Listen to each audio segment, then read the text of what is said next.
Fantir é o nome do cenário de D&D Quinta Edição que estamos desenvolvendo para poder atender o público brasileiro. Um projeto que busca resgatar um material de RPG que vem aí se perdendo nos últimos anos. A gente quer montar um livro que tem informações detalhadas sobre o funcionamento do mundo, desde os deuses que influenciam as religiões até os governos das regiões, as culturas das raças e os detalhes dos conflitos que existem ali no mundo. A ideia é poder entregar ao mestre e os jogadores um cenário vivo, muito rico em conteúdo, para que cada um possa montar sua própria história. Olá pessoal, Gruntar na área, trazendo para você acompanhar no canal mais de 30 anos de experiência jogando RPG. E no vídeo de hoje vamos apresentar o projeto do cenário de Fantir e contar tudo o que envolve os principais assuntos e focos do desenvolvimento. Vamos falar aí, por exemplo, sobre o que diferencia Fantir dos outros cenários, apresentaremos diversos assuntos como deuses, religiões, filosofia do design que a gente está tendo, novas mecânicas, incluindo raças, classes, subclasses e opções de combate, além de abrir um espaço legal para as perguntas da galera. Inclusive, ó, se você tiver alguma pergunta, deixa aqui embaixo nos comentários que eu respondo tudo para você. Para mim, segredo não gera hype, eu abro tudo que vocês quiserem, só perguntar aqui embaixo. Esse é um vídeo que ficou meio longo, mas ele tem todos os conceitos gerais do cenário. Nas próximas semanas a gente vai fazer uns mais curtinhos, né,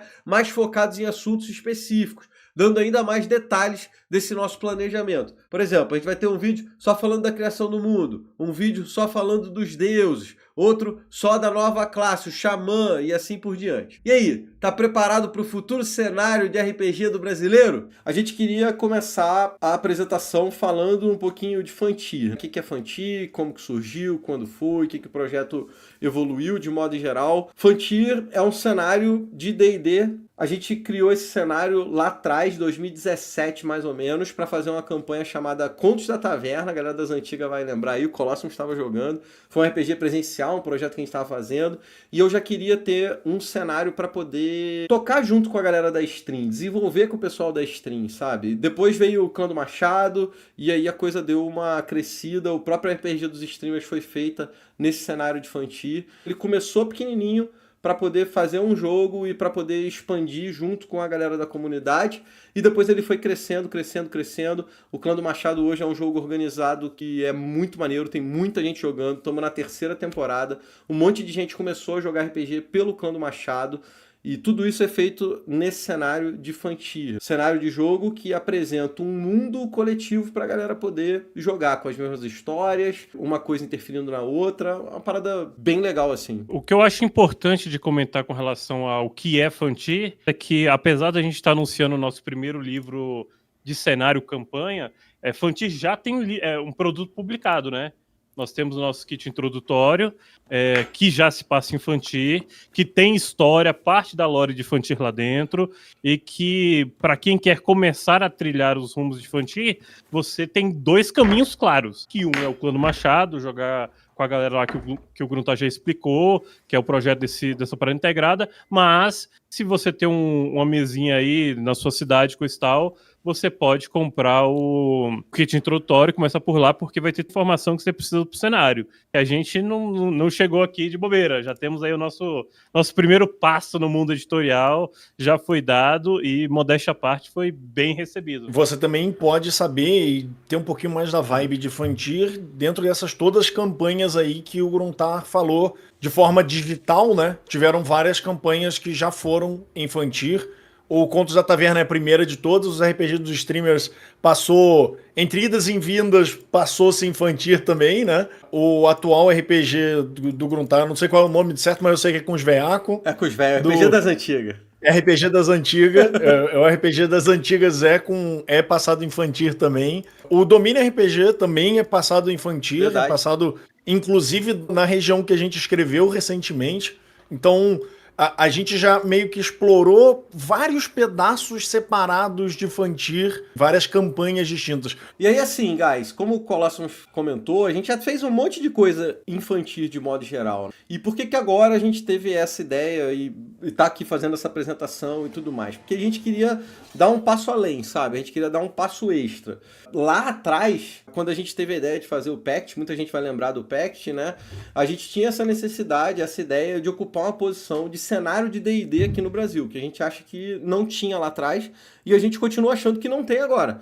Infelizmente, por vários motivos, o PACT acabou não indo pra frente, mas aí a gente voltou com o Fanti. Pô, a gente já tem um cenário na mão, cara, já tem um negócio aqui que já foi desenvolvido, que a galera já gosta, sabe? Por que não desenvolver ele? Por que não trazer ele para fazer um produto, mais produto, assim, de verdade, oficial, um livrão bonito, sabe? A gente quer trazer um negócio completo, fazer um cenário como eram os livros antigamente, que você tinha ali informação do mundo mesmo, das pessoas que vivem no mundo, das culturas, para o mestre poder pegar aquilo, para os jogadores pegarem aquilo e criar uma história do personagem, para o mestre poder criar uma campanha, e para que eles possam fazer essas coisas por si só, né? Por que jogar Por Frontier? quê? Fala você um pouco aí, maluco. Depois eu volto. Primeiro que Frontier é um cenário brasileiro com visão no nosso mercado brasileiro, na forma como os próprios brasileiros jogam RPG. A gente que mexe com design de jogos sabe disso.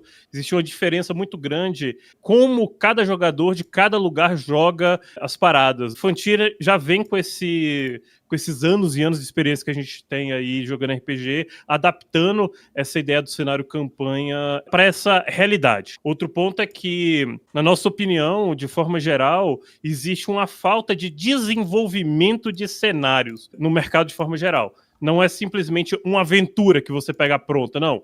É um material que te dê um apoio inteiro para que você desenvolva a sua aventura dentro daquele mundo, para que você saiba quem são os reinos, quem são os reis e tudo mais. Então, um dos motivos jogando Frontier, você vai ter esse apoio, você vai ter essas informações e tudo mais. E, além disso, tem todas as partes interessantes da lore que a gente criou, né? Uma das partes mais importantes é por que a 12 Passos do Caos, que é toda a mecânica de profecia, tem toda a nossa visão diferenciada de um mundo de fantasia que a gente está trazendo para Frontier, e aí eu deixo um pouquinho para vocês falarem sobre isso. Eu acho legal puxar um gancho, que assim, quando a gente começou a visualizar esse projeto, e aí isso foi uma pergunta que rolou. Tá, mas e aí, pessoal, o que tem de diferente em Frontier? Por que a gente vai jogar Frontier e não vai jogar Forgotten Realms? E aí eu comecei a falar, né, cara? Não, porque Frontier tem Listravalo, porque tem as mecânicas dos braceletes, porque tem várias coisas que só tem em Frontier, que foram as coisas pequenas assim que a gente foi criando. Só que a gente sentiu que isso não era o suficiente, sabe? Você ter só esses pontos clássicos com uma outra pegada, com uma outra visão, não era o suficiente. Então a gente precisava ter algo que fosse característico do cenário, uma coisa do cenário em si. Então, por exemplo, Tormenta tem a Tormenta, o Skyfall tem a Terra caindo e tal. E o que fazer em Frontier, sabe? A gente tinha um grande problema porque já temos anos de construção do cenário. A gente já vem jogando há anos. Eu não queria simplesmente fazer um cataclisma, de repente teve um super terremoto, começou a chover ácido e agora todo final de semana chove ácido em Frontier e essa é a parada. A gente não queria pegar e simplesmente jogar um negócio no cenário. E a gente ficou um tempão nesse dilema, como fazer esse ponto único sem zaralhar o que a gente já tinha para trás. O que a gente fez para diferenciar o nosso mundo dos outros mundos é essa ideia de existem 12 profecias, cada uma levando o mundo cada vez mais para um ponto de destruição ou de algo muito ruim que vai acontecer. E o interessante desse ponto é que, como os meninos falaram, a gente não queria descartar a história, então a gente já pegou um dos acontecimentos que aconteceu no Clã do Machado e colocou como a primeira profecia, e a partir de então nós estamos desenvolvendo 11 outras profecias, e mecanicamente isso vai ser muito interessante, vai dar um flavor muito grande para o nosso narrador, porque o narrador ele pode escolher qualquer momento histórico dessas 12 profecias para fazer o jogo dele. Então, se ele quer um jogo mega mundo, já deu muito ruim, ele, cara, já rolou 10 profecias. Cara, já rolou isso, isso, isso e isso. O mundo tá destruído assim, assim, assado. E, cara, falta 2 coisas e vocês vão ter que lutar pra impedir essas 2 coisas aí, porque senão vai dar muito ruim. Se ele quer fazer Frontier no seu estágio inicial, que é onde começou agora, cara, aconteceu uma profecia, ninguém nem sabe muito o que tá rolando essas profecias, só os estudiosos, um grupo muito pequeno de pessoas, sabe da existência dessa profecia, e o mundo ele tá num estágio mais pacífico, entendeu? Então, a gente achou que isso vai dar essa liberdade pro narrador e vai gerar muita coisa interessante. Fala, meio que a calmaria antes da tempestade, né? Calma, antes de dar a merda, tá tudo de boa. Na minha cabeça, o mundo começa mais ou menos assim. A gente não queria aquela parada de, oh meu Deus, o mundo tá acabando, ferrou tudo. A gente não quer isso, sabe? Se o mestre quiser, beleza. Mas não é uma ideia inicial nossa, né? A gente inicialmente entende que essas profecias elas são reais, elas existem, uma ou outra já aconteceu, mas só quem sabe isso são as organizações, são os estudiosos, é a galera mais sinistra, mais focada nisso, é um mago que está trabalhando para parar isso, é um outro mago malvadão que está querendo acelerar isso, é um culto que está tocando esses negócios. E aí, se o mestre quiser, pô, não gostei desse negócio de profecia não, maluco, só quero jogar matando orc aqui na planície. Beleza, velho. Joga matando orc na planície. Quero fazer uma profecia voltada a uma parada mais religiosa. Vai ter. Quero fazer uma história voltada mais ao oceano de pirata. Vai ter. Esse negócio da profecia abre um leque muito grande pro mestre fazer o que ele quiser e tudo que ele fizer pode estar integrado com a história do mundo. E a gente acha que essa vai dar uma vibe muito legal. E não vai ter uma ordem assim das coisas, sabe? O mestre, os jogadores escolhem o que eles querem de ordem ali. A gente vai entregar as profecias, o que ainda não né? foi, né? A gente vai entregar as profecias porque a gente acha meio cansado deixar na mão do mestre. Ó, mestre, tem 3 profecias aqui, o resto você pode inventar. Pô, não. A gente quer dar as profecias pro mestre poder ter isso em mãos e aí ele usa do jeito que ele quiser. Se ele quiser trocar uma, ele troca. Se ele quiser esquecer outra, se quiser usar tudo, se não quiser usar nenhuma, enfim. O mestre pode usar do jeito que ele quiser, mas a ideia é que vocês tenham essas profecias que estão interligadas, que estão conectadas, que impactam no cenário, e algumas delas vocês já viram. Quem assiste o RPG dos streamers vai lembrar, quando os malucos jogaram a estatueta lá na água, aquela foi um pedaço de uma das profecias, e a gente vai fazendo isso. Lá no kit introdutório tem menção também a uma dessas profecias, e a gente, aos poucos, vai colocando isso de maneira mais forte no cenário, assim a gente não perde toda a história que a gente tinha antes, e a gente cria um negócio que vai daqui pra frente sendo cada vez mais impactante. O portal das almas será aberto quando um dragão cinzento fizer seu último mergulho. A forja se acenderá quando um dragão de vidro refletir a luz de uma montanha de fogo. E o tributo será pago quando o sangue do mártir alimentar o dragão de madeira. Só então aqueles feitos de carne e escama serão presenteados com a luz que nunca se apaga. Tava inspirado quando fiz essa merda aí. Essa, por exemplo, é uma das 12 profecias, entendeu? É uma profecia. A gente vai ter não só esse textinho bonito, legal da profecia, mas no livro vai ter uma explicaçãozinha pro narrador do que ela significa. Eu tenho uma ideia muito clara do que acontece, né? Com as 12 profecias, quando foi cumprida. Acho que a gente não completou todas as 12, acho que faltam umas 2 ainda, mas o final, assim, um endpoint, a gente já sabe o que acontece. Isso é, inclusive, uma parada de design que a gente pensa, uma filosofia de design, entendeu? Que a gente acha que também falta no mercado. Que é essa ideia de você tem a obrigação de alimentar o seu narrador com sementes. A obrigação de regar e desenvolver essas sementes é do narrador. A gente quer dar oportunidade para o narrador dele fazer a própria história, entendeu? O que a gente vai fazer é todo o trabalho ali prévio para ele, vai entregar para ele ter essa liberdade de também desenvolver, entendeu? Eu diria que esse é o maior ponto de divisão, de diferenciação de Fantir dos outros universos, mas Fantir tem muitos pontos pequenos de diferenciação também. A forma como a gente vê a religião e a divindade infantil é muito diferente de Forgotten Realms. A forma como algumas raças, algumas ancestralidades interagem no mundo são muito diferentes.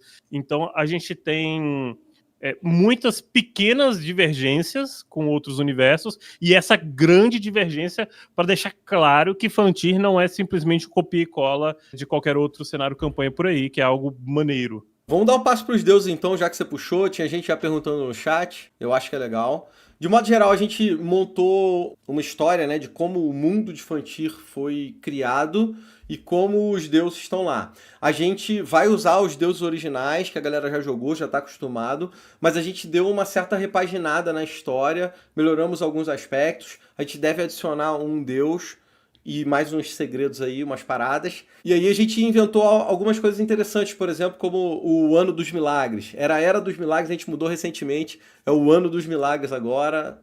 a criação da magia divina, e tudo isso vai funcionar dentro de um mundo politeísta. E a gente quer fazer um mundo politeísta de verdade, no sentido que, assim, Forgotten tem 725 mil deuses, velho. Tem Deus pra tudo quanto é coisa e Deus pra tudo quanto é lado. Mas você reza pra um Deus, normalmente. O clérigo vai rezar pra um Deus.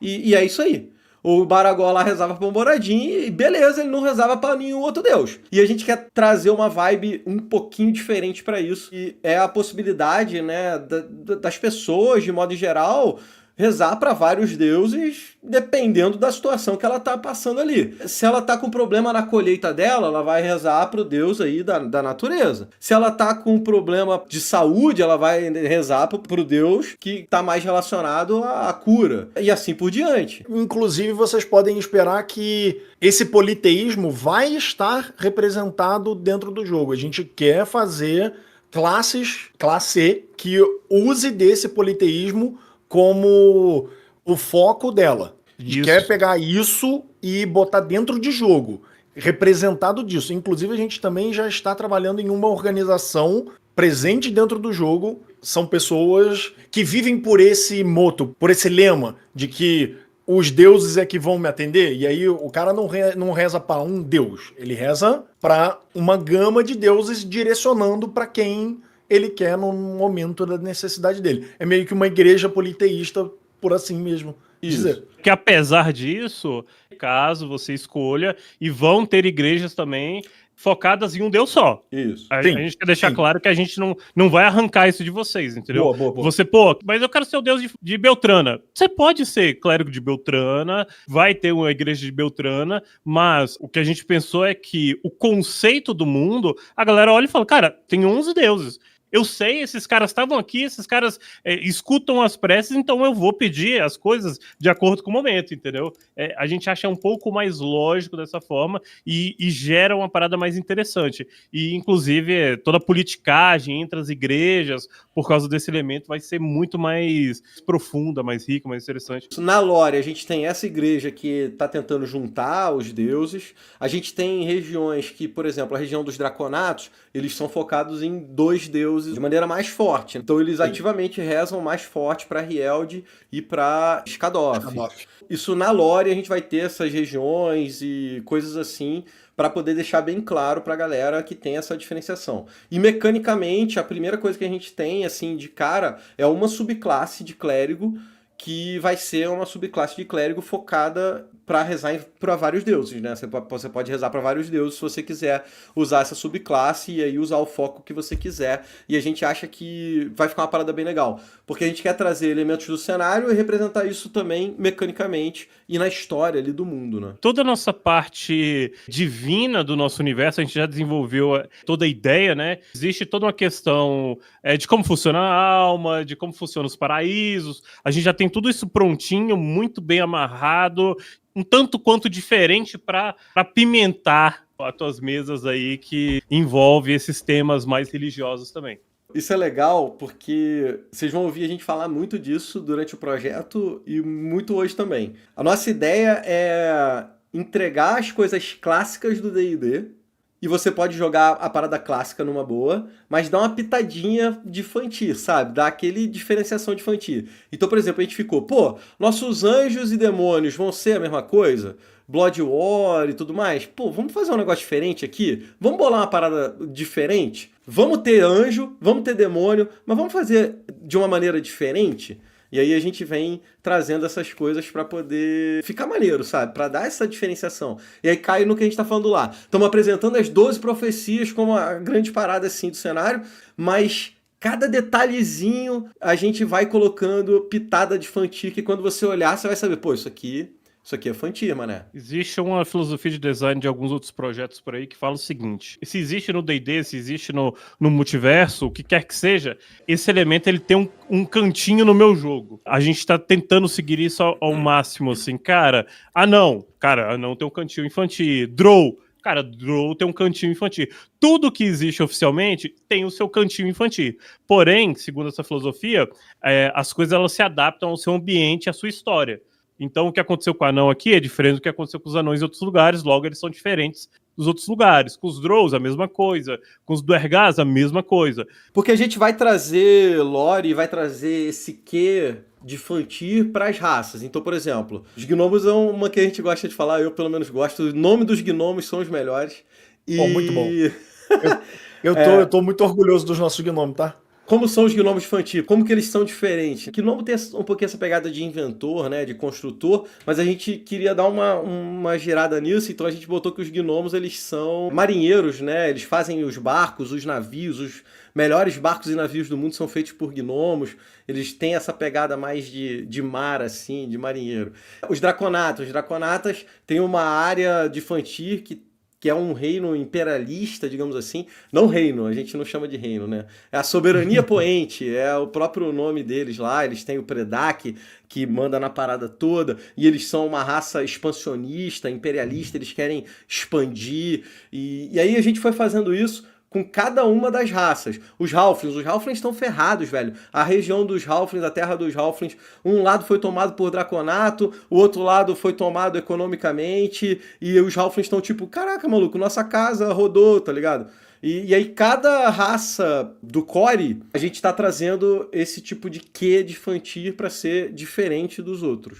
Queria mostrar alguma coisa pra galera já, mané, porque eu acho que a gente tá falando aqui um monte, eu acho que tem que mostrar alguma coisa. A gente pode começar a falar de mecânica um pouquinho, será? Começando por classe, né? A gente vai ter uma classe nova.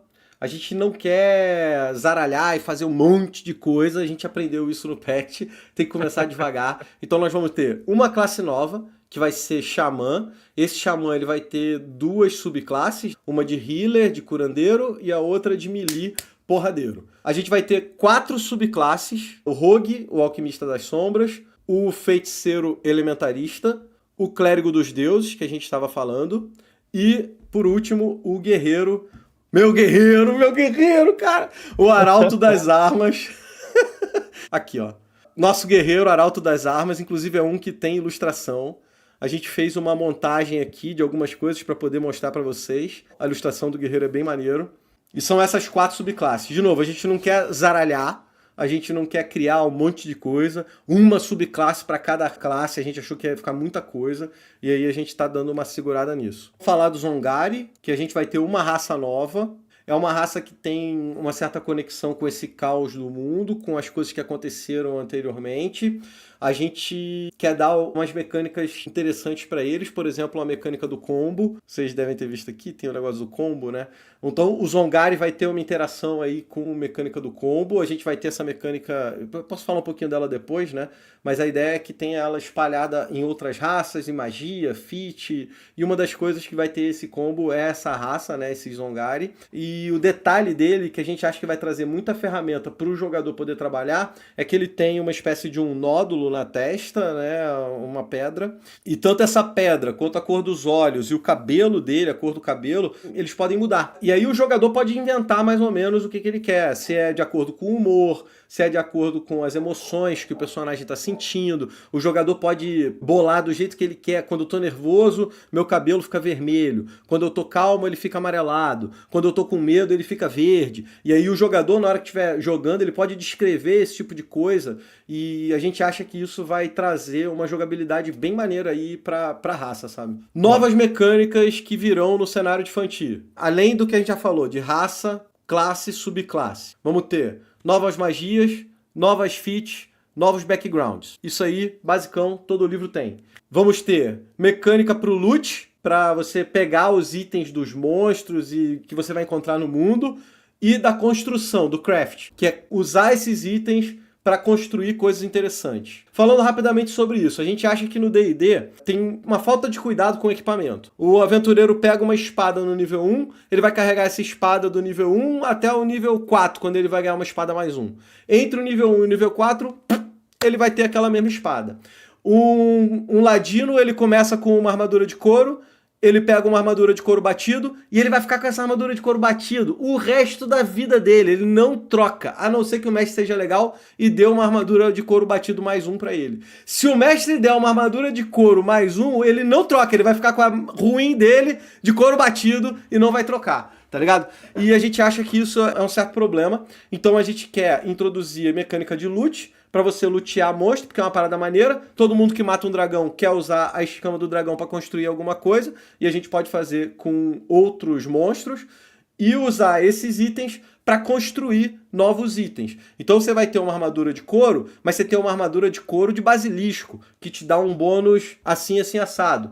Você vai ter a espada, mas você pode ter um punhal de dente de dragão, que é um pouquinho melhor, ou é um pouco diferente da espada. Então o guerreiro, o ladino, ele vai olhar e vai falar, pô, esse equipamento aqui, o que é melhor eu usar? É melhor usar essa espada? É melhor usar esse punhal? Ou essa outra armadura? E a gente coloca camadas para o jogador poder ter uma progressão.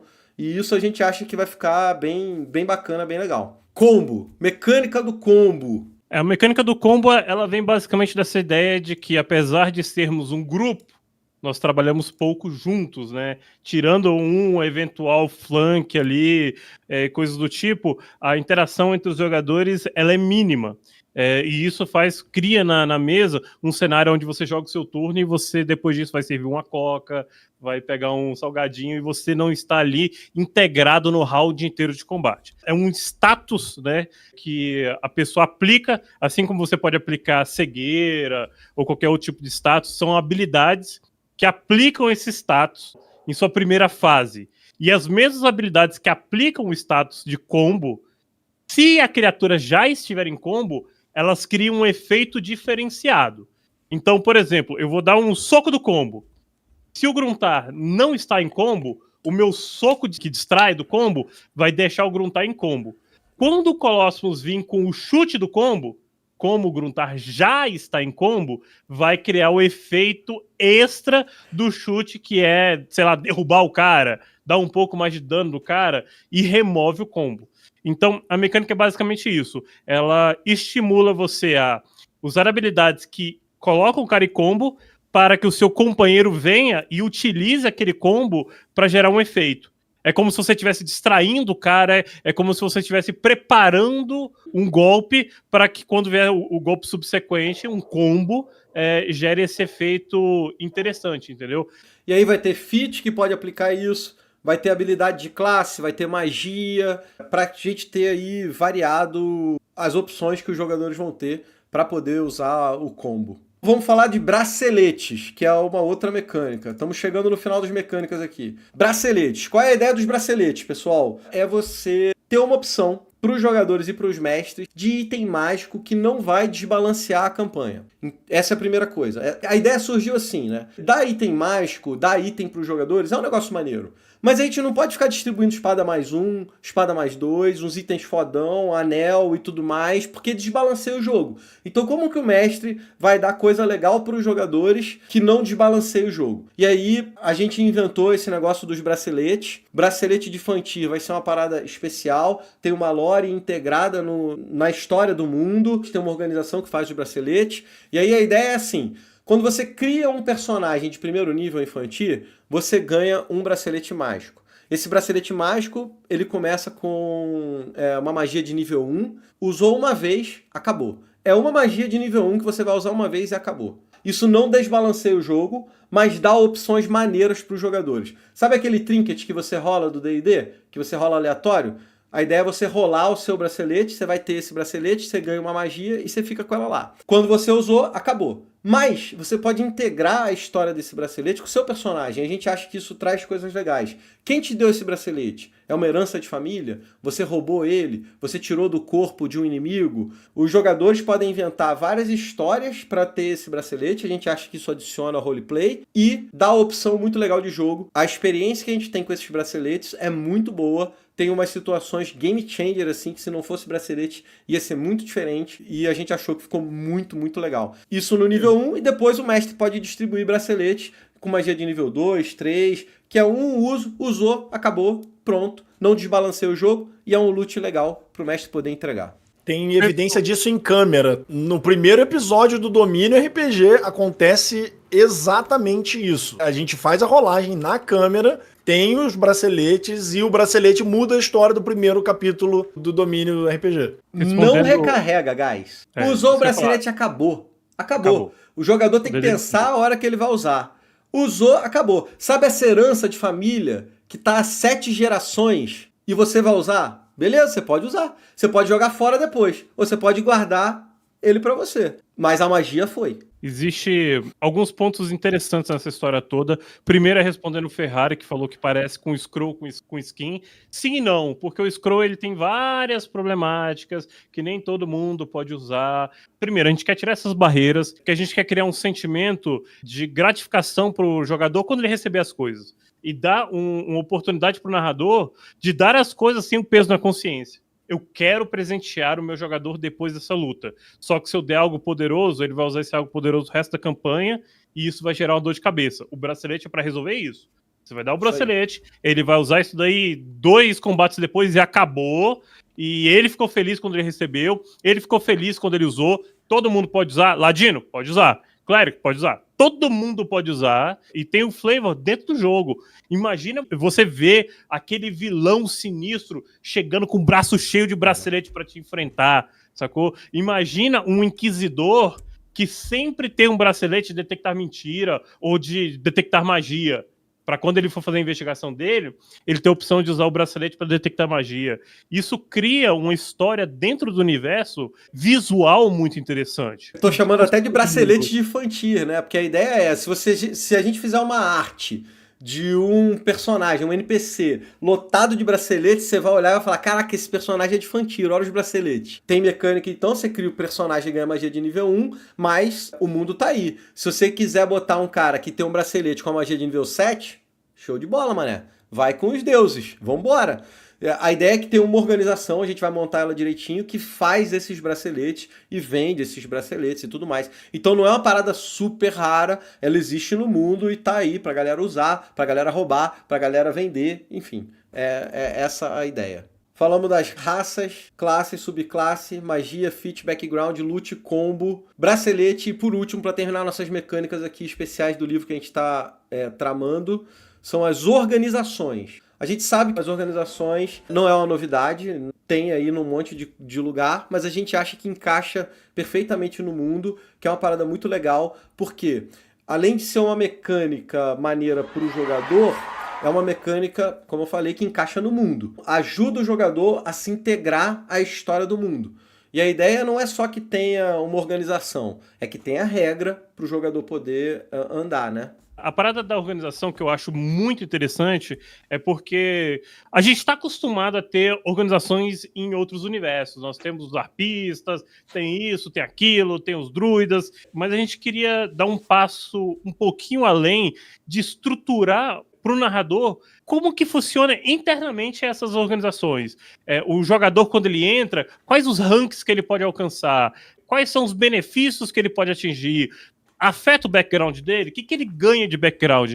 Então, dar uma camada que vai além do simples flavor da organização para ser uma camada mecânica, uma camada mais profunda, que determina o que o seu jogador consegue fazer, o que não. E, querendo ou não, Fantir começou de uma organização. O início de Fantir, ele veio do clã do Machado, que é só mais uma das várias organizações que a gente vai colocar.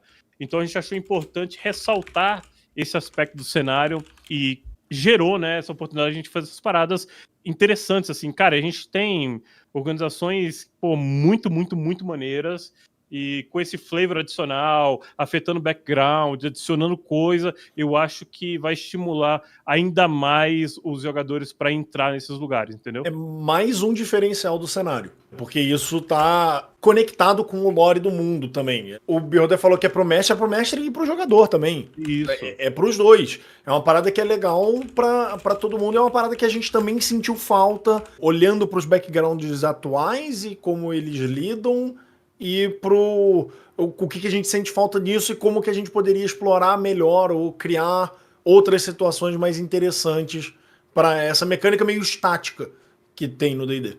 Dá para mostrar em relação a detalhe de região, nosso arquivo demonstrativo, dá uma mini expressão de como vai ser uma região, porque a Soberania Poente é uma região do mundo. A ideia é que a gente vá na região, separe a região por pontos geográficos específicos e aí aborde cada coisa que tem nesses pontos geográficos entre cidades, pontos de interesse, personagens notáveis que tem naquele lugar. E aí a gente vai meio que de uma visão macro para uma micro dentro de cada uma desses locais. É a região dos Draconatos, né? Esse império aí dos Draconatos. A ideia é a gente começar com um textozinho de flavor, uma historinha. Depois a gente entra com a história da região, como que ela cresceu, como que ela se desenvolveu e tudo mais. Aí a gente tem aqui, falando um pouquinho aí sim, descritivo do território de modo geral. Então o Estreito Viridiano é uma área, essa áreazinha aqui do mapa. A gente deixou assim para vocês verem, que a gente está mexendo no mapa, né? Posso até mostrar o mapa de Fanti depois para vocês. Mas essa cidade vai passar daqui para cá. Aí aqui tem Cir que a gente colocou. Aí aqui tá a cidade que normalmente era aqui, vai passar por um ladinho. E aí tem o Estreito Viridiano. Quais são os pontos de interesse que tem nesse Estreito Viridiano, né? Tá marcado no mapa.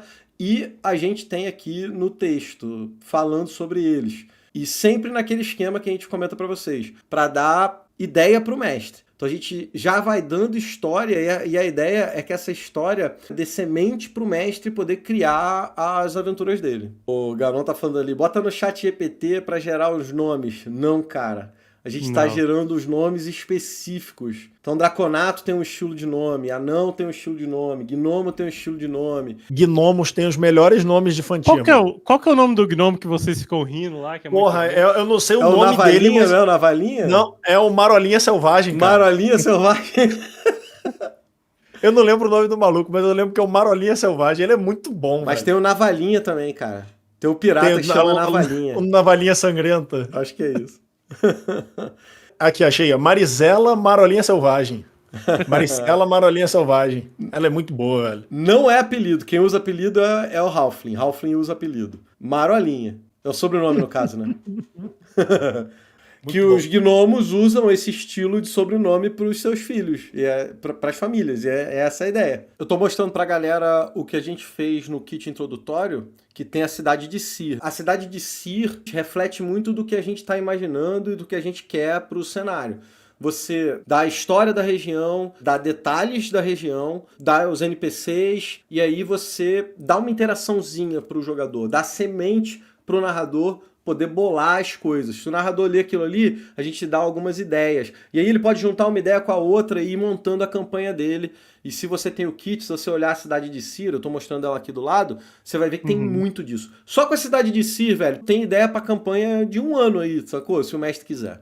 Se vocês olharem bem nessa imagem que o Bruno tá mostrando, tem ali, ó, museu de tal. Tem explicação do museu e embaixo. O museu está sempre em busca de Rua de Mármore. Um rico oponente de fulano de tal procura um grupo de aventureiros para infiltrar-se, entendeu? Então, cara, todo lugar tem isso, cara. Todo lugar tem essa parada. E a gente achou que isso adiciona muito, sabe? No material que a gente preparou só com layout, tem na última página uma taverna lá. E tem uma dessas interações. A gente montou esse material aqui pra vocês poderem dar uma olhada. Pra vocês verem que tá vivo, que a gente tá fazendo, que já tem, tá ligado? Que não é uma ideia que a gente vai desenvolver. Não, a parada já tá, ó, andando, pô. Essa ilustração foda, aí vai estar no livro, é nossa e é autoral, e ela é muito foda. Vamos seguir aqui na nossa apresentação. Acho que tem um tópico que a gente não falou do material pra ver mesmo, se você me permite completar. Por favor. Que é a ideia das chain quests, né? Além dessas sementes básicas que a gente colocou, a gente tá colocando algumas sementes conectadas. Sequência de aventura, o nome que a gente deu pra esse projeto. Olha o tamanhozinho que isso ocupa, e se você for ler, eu não tava passando para vocês, quanto que você consegue desenvolver com base nisso, né? É uma ideiazinha para você dar pro mestre de uma campanhazinha, uma mini campanha que ele pode fazer dentro da região que ele tá jogando, né? Isso aqui tá no kit introdutório, tá? Isso aqui tá publicado, vem dentro dessa caixa aqui. Tem o Ferreiro, né? Tem o Tarros, Bigorna Flamejante, olha o nome dos anões aí. Ele é um aluno, tá se formando e ele precisa de ajuda para poder concluir o projeto final dele. E aí essa é a ideia inicial, e aí ele vai atrás dos aventureiros para poder ajudar ele. Então primeiro ele precisa da esquemática da criação de um escudo, então os jogadores vão ajudar a pegar essa esquemática, depois eles recuperam de forma diplomática ou não, né? Pedem um favor em troca, tem que eliminar um experimento, e assim vai avançando, tá? Tem uma outra aqui que a gente botou que não é a mamãe. A gente tenta botar esses nomes assim engraçadinhos, né? E aí a Ruína dos Predadores, que é uma das organizações que tem dentro do mundo, né? A Ruína dos Predadores é uma organização de caçadores, nosso Monster Hunter. E aqui é um problema que a gente tem no nosso material, mas é porque a gente tinha tanta ideia, cara, que faltou espaço, galera. Então às vezes tá meio coladinho assim, né? Mas é que ou era assim ou não dava pra botar tudo que a gente queria. Ou não ia ter o passo 4, né? Não ia ter o passo 4, pois é.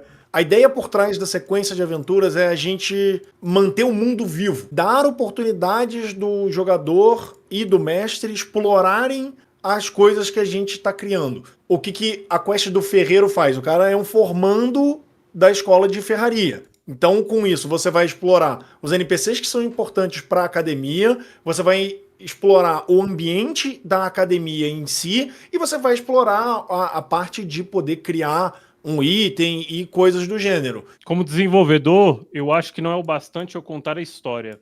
A gente conta a história do lugar, mas eu acho necessário te dar um caminho, uma possibilidade para que você possa utilizar aquela história que foi contada. Eu gastei bastante página falando da faculdade, de ferreiros. Se eu não te der um motivo para usar aquela faculdade, uma forma de você explorar aquela faculdade, você pode deixar passar. E aí a gente fez a sequência de aventuras para isso. Te dá toda essa possibilidade, te ajuda nesse desenvolvimento. E às vezes, mesmo que você não use a sequência de aventuras, não jogue ela como uma mini campanha ou como uma quest, você já vai ter ideia de como a coisa funciona, como o mundo funciona, como aquela região se desenvolve, vai dando ideia, vai explodindo aí a mente do mestre. Nosso planejamento aqui tá acabando e a gente vai abrir para as perguntas, tá? A gente achou legal falar um pouquinho do que a gente planeja como livro básico. A gente quer um livro básico de capa dura, mais ou menos aí 300 páginas. E aí a gente tem até uma divisão aqui dos capítulos, né? Introdução, falando um pouquinho do mundo, explicando as coisas mais básicas, mais simples. Aí uma parte de personagens, contando raça, subclasse, background, feat, esses negócios. Algumas dessas coisas entram em mecânicas, então vai ter um capítulo só para mecânicas. A gente tem um capítulo de magia, explicando um pouquinho como é a magia no mundo, o que tem de diferente, quais são as magias novas e tudo mais. Aí tem um capítulo com o mundo de modo geral, falando sobre as organizações, sobre as regiões assim por alto, os NPCs mundiais, as organizações mundiais e tudo mais. A gente vai ter um capítulo aí com as regiões, aí sim, descrevendo cada uma delas, no detalhe, o terreno, a caverna, os NPCs, os reinos. E esse a gente imagina que vai ser o maior capítulo de todos, né? É o mundo em si. A gente vai ter um capítulo para informação para o mestre, como que o mestre roda as aventuras infantis, como que ele pode usar as organizações, grandes segredos, as profecias, por exemplo, estariam nesse capítulo para o mestre. A gente deve ter uma pequena aventura, uma aventura inicial aí pra galera, né? Uma aventurazinha dentro do mundo. E o último capítulo, capítulo 10, um bestiário pequeno que a gente tá imaginando aí umas 20 páginas, uns 20 monstros, né? Uma página para cada monstro, mais ou menos. E são esses aí o nosso planejamento pro livro básico. A gente acha que vai dar nas 300 e algumas páginas. 300 e muitas. A gente acha que vai dar. Né, umas 320, assim. Senão fica aquele calhamaço de livro, tá ligado? Tu não consegue nem abrir ele. Não é essa ideia, tá? 300 páginas, em torno de 300 páginas, eu acho que a gente consegue colocar tudo que a gente precisa e ficar num número legal. Eu acho que é um salto do que a gente vê no mercado, né? Porque hoje em dia os livros estão diminuindo cada vez mais.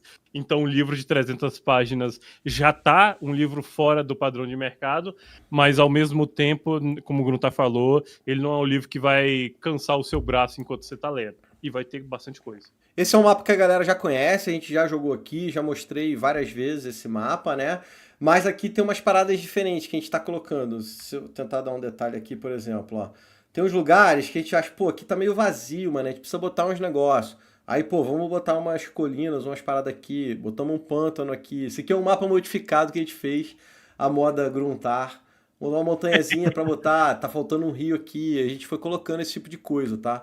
Mas esse mapa ele vai ganhar um upgrade com essas modificações e upgrade de melhoria mesmo, beleza mesmo, né?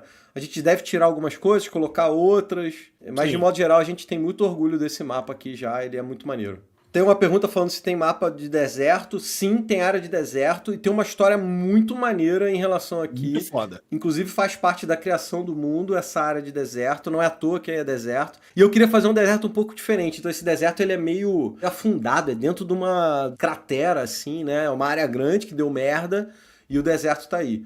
E outra coisa que eu queria mostrar, aproveitando que estamos falando do mapa, é essa região aqui de Erimor, onde tá rolando a 3ª temporada do Clã do Machado. Por que é legal te falar isso aqui? A galera tá jogando uma história do Clã do Machado hoje em dia que vai impactar, vai ser no futuro essa região de Erimor. Então o que a gente está planejando para essa área de Erimor vai vir muitas das coisas, tanto em história quanto de NPC e tudo mais, do que a galera tá jogando hoje em dia no Clã do Machado. Acho interessante, já que você tocou nessa história, o Fermage, uma das perguntas dele foi sobre profecias, se alguma já se concretizou canonicamente. No ponto de história que nós estamos querendo trabalhar, uma profecia já ocorreu, e ela tem total ligação com o Clã do Machado, que é a história do dragão, que é uma profecia, já ocorreu, e ela meio que starta o nosso momento canônico, ano 1 aí do nosso cenário. Fala aí, Bruno. Em relação ao dragão, tinha um dragão em Erimor, que nessa cidadezinha aqui, por isso que tem essa mudança que eles estão jogando agora, ele governava essa parada, ele foi responsável por destruir a cidade de Tigodon, o Clã do Machado mata esse dragão. E é essa a primeira profecia. Tem todo bonitão com aquelas palavras lá, né? Tem parte de profecia que já aconteceu. Por exemplo, aquela que eu li pra vocês, parte dela já aconteceu lá no RPG dos Streamers. O negócio do dragão que faz seu último mergulho é um pedaço daquela profecia. Aquela profecia tem 3 pedaços. Um pedaço já foi. E os outros 2? Aí, cada um vai na sua mesa, assim, tá ligado? Dentro do livro, essa profecia ela vai vir inteira com os 3 pedaços pra você fazer também. Você pode escolher como narrador. Por exemplo, se você quiser ignorar o que aconteceu lá no jogo do Gruntar, dentro do livro não vai ter contando o que aconteceu no jogo do Gruntar. Vai ter só a profecia crua. Qual vai ser a SRD de Fantir? Vai ser 5.5. A galera tava perguntando em relação aos deuses, né? A princípio o Fantir tinha 10 deuses. Mas a gente tem o mote do mundo de 12, né? Aí a gente ficou, 12, e a gente precisava de um deus um pouco mais antagonista. A gente vai ter 11 deuses e um presente de deus misterioso. Coincidentemente é 11, guys. Tudo é 12, mas Deus é 11, tá? Então. Pode acreditar. Tem a pergunta legal, galera, falando de monge, né? O pessoal sabe que eu odeio monge. Mas assim, é o que a gente falou no meio da live, no sentido de, tem monge no core do D&D. Então vai ter monge infantil. Nós vamos inventar, a gente nem conversou sobre isso, vamos inventar uma parada legal pro monge se encaixar dentro de infantil. E vai ser feito. Não é porque eu não gosto que a gente não vai ter o negócio. O básico do D&D vai estar representado em infantil. Alguém tinha falado do paladino, cara, se o paladino vai ter necessidade de ser religioso, né? Porque no D&D quinta edição não tem essa necessidade. Pra mim vai, tá? Porque eu acho que se não for o paladino, não for religioso, ele é guerreiro, pô. Você quer jogar de paladino, você tem que ter uma religião. As religiões infantis, elas são abertas o suficiente para o paladino escolher o deus que ele quer, rezar do jeito que ele quiser, mas o paladino tem poderes divinos e precisa de uma divindade para dar o poder divino para ele. Na minha opinião, o problema que a galera normalmente tem com o paladino ser religioso é porque você tem que escolher um deus e você fica preso naquele negócio. Então, se você escolhe o deus do sol, aí o paladino vai ficar a vida inteira dele falando do deus do sol, lá, Thunder, me dá a força. Infantil não precisa ser assim. Infantil, ele pode rezar para vários deuses, ele pode misturar do jeito que ele quiser ali a parada, e tá tudo bem. A galera tá perguntando se vai ter o Fighter. Vai, cara. Aí, ó, tem ilustração. Essa ilustração, ela também é nossa, é autoral, ela vai estar no livro. Essa aí tá muito foda. Vocês querem uma curiosidade triste sobre o Fighter? Eu e o Gruntar fizemos o Fighter. A gente escreveu, a gente botou no papel e ficamos os dois satisfeitos, olhamos e falamos, caralho, ficou foda pra caralho. Aonde que tá esse arquivo, cara? Se foi antes do Colossus estar com a gente. Não é problema, Beholder. Eu ia falar isso. O 5.5 vai mudar as armas, a gente vai ter que refazer de qualquer jeito. Então tá tudo bem, a gente vai ter uma versão melhor. Alguém tava perguntando se tem imagem dos braceletes. O kit tem. Na capa do kit tem. Isso é um negócio legal do bracelete. Você pode customizar ele completamente. Falar o formato dele, como você conseguiu ele, qual é a cor dele, qual é a pedra que ele tem, enfim. O bracelete ele é altamente customizado, legal para cada personagem. Ó, tinha uma pergunta que passou e eu achei bem maneira, que ele tava falando, pô, as pedras do bracelete é a mesma coisa, a mesma pedra que tem na cabeça lá do Zongari? E na real cara. A gente tem no mundo de Fantir já há muito tempo o mármore. Sabe o mármore de Tigodon, a galera que joga já há algum tempo? Tigodon cresceu muito por conta de um mármore, é um mármore chamado Arquita. Esse componente ele é um componente catalisador mágico, não é que ele é mágico pra caramba, mas, por exemplo, quando você vai fazer um altar, você faz um altar de Arquita. Quando você vai fazer uma tigela cerimonial, você faz ela de Arquita. Você vai fazer uma adaga de sacrifício, faz de Arquita. A galera usa Arquita para fazer. E é um mármore. E esse mármore, tá ligado a esses nódulos que tem no mármore, essas ranhuras? Esses nódulos do mármore são as pedras do bracelete e são a pele do Zongari, a parada que ele tem aí na testa. Em termos de lore, em que anos estão pensando em deixar o livro? 2050, período que está rodando o clã na Season 3? Agora, a gente não discutiu isso muito internamente, só não queria bater, tipo, 2.000 anos, porque essa é uma discussão que a gente tem frequente, tá? É algo que eu trago do meu background, eu quero que Fantir, de certa forma, seja um mundo jovem. Pela lógica da criação, quando vocês lerem a Gênesis, vocês vão ver que existe um motivo para ele ser um mundo jovem, e é um grande clichê que eu quero dar uma quebrada, essa história do mundo de 20.000 anos e não sei quantos milênios de íons do passado. Porra, meu irmão, chatão essa parada, tá ligado? Eu gosto dessa ideia do mundo jovem, se desenvolvendo, as paradas andando, você consegue ainda ter um contato com o seu passado, porque se você bota 20.000 anos atrás não conversa com o jogador hoje em dia, tá ligado? Sim. E aí acaba sendo material perdido. O negócio de dragão é uma coisa que eu queria falar, que eu esqueci de falar. Eu gosto de dar o exemplo do dragão, porque é um pouco da nossa filosofia de projeto, de modo geral. Você vai ter no mundo de Fantir o dragão clássico. O dragão vermelho, o dragão azul, verde, amarelo, colorido e o carai que for. Que vai estar lá e vai estar com o tesouro dele, ele fica de boa no covil dele, e aí quando o aventureiro chega, mata ele, pega o tesouro e beleza, tá ligado? É o dragão clássico no D&D, ele é representado assim, vai ter isso em Fantir, mas a gente não quer ter só isso, a gente quer ter coisas extras. Então como é que a gente faz para ter um dragão diferente? Pô, e a gente bolou o nosso dragão runado. Parece um dragão tunado, né? Mas é mais ou menos dragão, isso. Dragão cromado, rebaixado. O cara... A ideia é que vão ter alguns dragões no mundo que eles fizeram um ritual lá sinistrão, eles têm essas runas espalhadas pelo corpo, isso faz parte do ritual, e eles, Colossus define bem, né? Eles conseguem com isso ficar mais poderosos, eles conseguem sair das amarras naturais dele. Então o dragão branco ele é mais bestial, então o dragão branco runado ele não tem essa bestialidade, ele é mais inteligente, ele é mais forte, ele pode usar magia e ele tá mais interessado e ele tá mais integrado no mundo de modo geral, né? E aí você dá uma parada diferente para os dragões se você quiser. O dragão que morreu lá, que governava uma cidade, uma das maiores cidades do mundo, era governada por um dragão. Ele fazia isso secretamente, né? Mas a cidade era dele e ele era um desses dragões do Runados. Tem uma coisa que eu sempre falo pra galera, já falava isso no kit e a gente continua agora. A gente tem uma oportunidade, velho.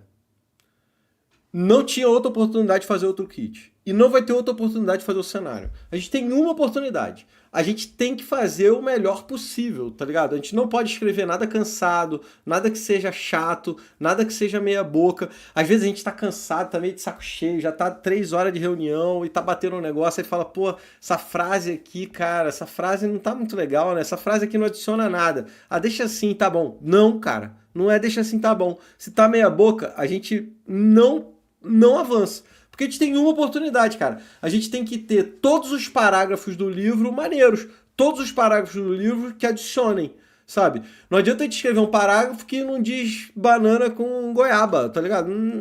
Se não serve pro mestre, se não serve pro jogador, se não adiciona ao livro, tá ruim. Então a gente refaz, mexe e até fica bom, cara. E é um saco, porque demora. Às vezes para fazer 3 parágrafos, a gente fica um dia inteiro de reunião, pô. A gente já ficou 3 horas pra fazer 3 parágrafos. Porque não sai, porque a ideia tá ruim, porque a escrita tá uma merda, porque não tá bom, porque não vai, cara.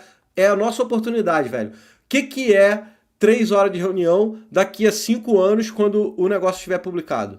precisa disso pra ficar bom, velho. E eu sou chato, maluco. Isso eu sou chato pra caralho mesmo. Em Fantir tem os heróis tipo um Elminster ou heróis próprios, que são personagens / jogadores que fizeram a história? Cara, eu acho que tem que ter, mané. Vai ter. Tem sim. Tem o Baragor, tem o Tugor, bem ou mal são personagens importantes. Okay. Provavelmente a maioria desses já apareceu nas strings, né? A gente aproveita esses personagens. A Imperatriz de Meride eu acho que é um personagem bom. O pessoal do RPG dos streamers, eles não vão ser super poderosos, mas eu acho que eles são personagens importantes pro mundo, eles vão estar no mundo. A taverna lá do Mazagar vai estar lá. Esse cara de Utambar provavelmente vai ser. O cara de Sheidrosh provavelmente vai ser. Não vai ser herói, mas é NPC importante no mundo, né? O Tsu falou do Galdo, o Galdo já tá lá, pô. O Galdo tá no kit introdutório. O Galdo tá no kit introdutório. Bem direitinho que você vai achar ele lá. Obviamente, a gente tem que tomar aquele cuidado pro NPC não resolver os problemas todos do mundo, né? É sempre uma parada meio bizarra. Você tem aquele NPC super poderoso, mas ele fala pro aventureiro nível 1 pra resolver a treta. Tem que ter esse balanço, mas a gente acredita que NPCs importantes e característicos do mundo são importantes para que o mundo seja se pareça real, seja maneiro. A gente já tem uma categoria dentro da nossa escrita que é o profile dos NPCs, né? O Imperador, por exemplo, o Predac. Predac, não é Imperador, é o Predac. O Predac dos Draconatos, a gente conta, tem tipo, Predac e fulano de tal. Ele é esse cara, ele é assim, os objetivos dele são esses, e a personalidade dele é essa. Como não repetir os erros do Pact of Dragons? Quando anunciaram o Fantir, fiquei com aquele pé atrás. Cara, perfeita pergunta, velho. A gente pensa nisso pra caralho. Primeira coisa, a gente não tá abraçando o mundo. Quando eu falo pra vocês que a gente vai ter uma raça nova, uma classe nova, 4 subclasses, é pé no chão. É coisa que é maneiro, é o suficiente e a gente consegue fazer. Eu não vou ter 7 classes novas, 35 novas raças, 27 mil subclasses. Não, velho. É uma parada reduzida, pé no chão. Então a gente aprendeu isso muito com o Pact. Com o Pact a gente queria fazer tudo, velho. Vamos botar 725 mil mecânicas, uma subclasse para cada classe, um monte de raça, um monte de coisa, um livro de 700 páginas. Cara, não, velho. A gente tem muito isso. A gente começou com o kit já assim. Então, vamos fazer um produto menor, um escopo menor, uma parada maneira aqui? Vamos, fizemos o kit. O kit tá pronto, tá bonito, tá maneiro, saiu na data.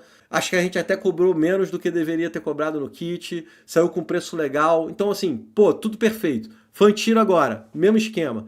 Pé no chão, sem exagerar. Complementando o que você falou, eu super entendo quem tem esse pé atrás. A única coisa que me dá um pouco de paz com relação ao Pact é que a gente não vendeu o financiamento coletivo, a gente não tirou o dinheiro de ninguém, então isso me dá uma tranquilidade. O que eu falo é o seguinte, porra, se você não está 100% seguro, não precisa comprar, tá tudo certo, mas nós temos um histórico aí de prometer e entregar, né? Eu vou falar isso de outro jeito. No kit introdutório a gente fez e entregou, no prazo. Eu vou falar de outro jeito. Se não tiver pronto, vocês não vão ter que gastar nada porque não vai sair. Isso. Se não tiver pronto, não vai sair. A forma com que a gente abordou foi o kit introdutório é a mesma forma com que a gente quer abordar o livro de Fantir, o core de Fantir. Pra gente fechar, se você tá na dúvida se a gente consegue entregar ou não, se você tá querendo saber mais, tem esse cara aqui, ó. Kit introdutório. Nós vamos estar lá no DOF. Você pode deixar para comprar no DOF. Pode comprar online na loja da 101 se você quiser. Tem review no meu YouTube. Lá eu abro a caixa aqui, tiro item por item do kit, né? Tem os dados, as fichas, os mapas. Tem os vídeos, tem a parada toda. Você pode dar esse confere porque vale a pena. A gente vai fazer o cenário igual a gente fez essa caixa. Melhor, na real. Quero fazer melhor. Melhor.